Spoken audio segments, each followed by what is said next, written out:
With its unprecedented campaign of ethnic cleansing and genocide against the minority Rohingya community, Myanmar seems to defy everything that represents civilization. The signs that Myanmar would turn into a hell for a section its population were there long before the ongoing radical Buddhist groups led a drive of mass killings, rapes, arson, looting and every sort of crime in Rakhine state, formerly known as Arakan. We were fooled by the media and the West's human rights industry that embraced Aung San Suu Kyi as an icon of democracy after the Burmese military annulled the 1990 elections won by her party, the National League for Democracy (NLD). The West even honored this fake icon with its political honor known as the Nobel Peace Prize. While the world was painting a romantic picture of Suu Kyi's political struggles, Myanmar's military rulers had decided to execute their ugly, racist and criminal schemes in Rakhine. Mohammed Harun, who fled the post-1990 persecution, remembers the horror well even after almost 3 decades. He is now 45 years old and lives in a squalid shelter run by a charity organization in India's capital of New Delhi. Harun and his family are among 230 Rohingya, including about 75 children, who live in Delhi's Madanpur Khadar area.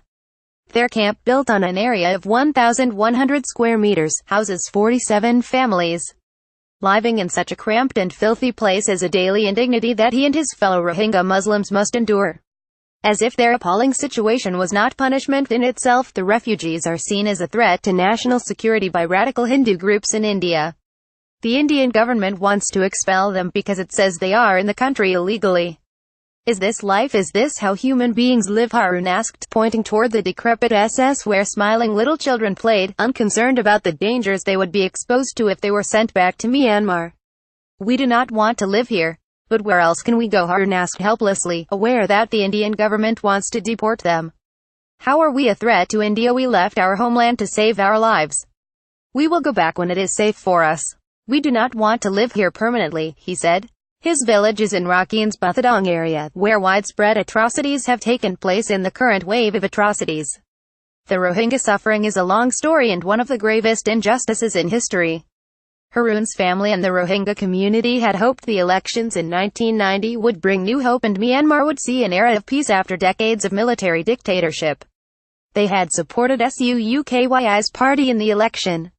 Today, however, she is seen as one of the key villains in the genocide carried out by the military and Buddhist mobs. We voted for her. My father Jafar Ahmed was an activist for the NLD and close to Suu Kyi. He was sure to get a political post if the military had not cancelled the vote, Harun recalled. His father was important enough for the military to go after his family when the junta started the crackdown. Having been tipped off by someone about the impending military action, Harun's family fled their home. So when the Buddhist soldiers arrived, they went instead to his uncle's house. My uncle's home was raided. They raped my cousin. They beat up my uncle so badly that he later died. The military occupied our family land and looted our home, Harun said. Forced labor and hunger were used as weapons in the ethnic cleansing.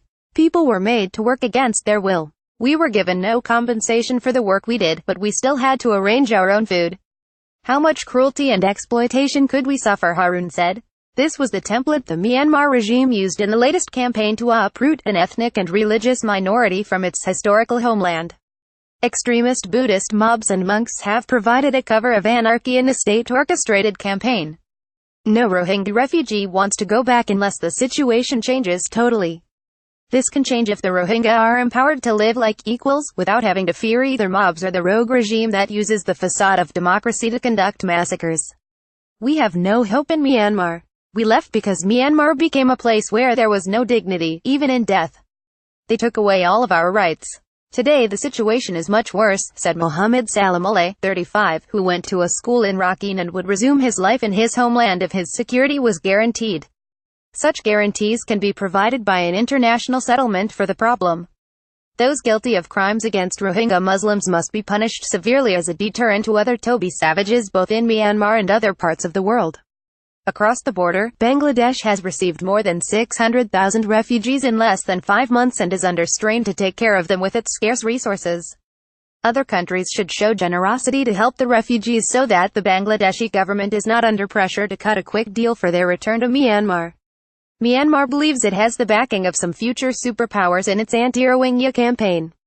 Yuki must not be allowed to use her eloquence in defending the regime's atrocities against a defenseless population. She is no icon of democracy or human rights. She is no longer trustworthy. In 2010, she said in an interview, "Let me be clear that I would like to be seen as a politician, not some human rights icon." In 7 years, particularly after the 2015 general elections, her lust for power has only grown. Today she is not ashamed to be the face of an apartheid regime. The unchecked rise of radical Buddhist nationalism in Myanmar will create a threat to peace and order in Asia. India-based journalist, Hussain Shakir,